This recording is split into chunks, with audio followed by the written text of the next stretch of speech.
ও ভাই রে ভাই! এবার মেগাস্টারের শাকিব খানের সাবেক স্ত্রী অপু বিশ্বাস নতুন সাজে নতুন এক রূপে হাজির হলেন একদম ভিন্ন রকম এক বার্থডে সেলিব্রেশন পার্টিতে।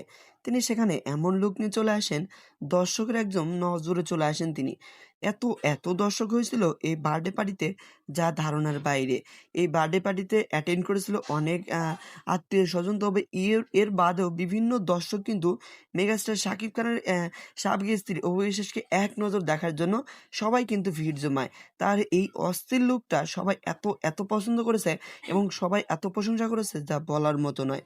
মজার বিষয় হচ্ছে বেশ কিছুদিন পরে অপু বিশ্বাস এবং ওমর সানি কিন্তু কোনো বার্থডে পার্টিতে একসাথে এক জায়গায় হয়েছেন। তো এই বিষয়টা নিয়ে নেট দুনিয়ায় তোলপাড় হয়ে যাচ্ছে। যেখানে সবাই দাবি করতেছে অপু বিশ্বাস এবং ওমর সানির নতুন এক যেন সাক্ষাৎ হলো এবং ওমর সানি অপু বিশ্বাসকে বুকে জড়িয়ে নিলেন। তো আপনার কি মনে হচ্ছে অপু বিশ্বাসের এই লুকটা? অবশ্যই কমেন্ট করে জানাতে ভুলবেন না।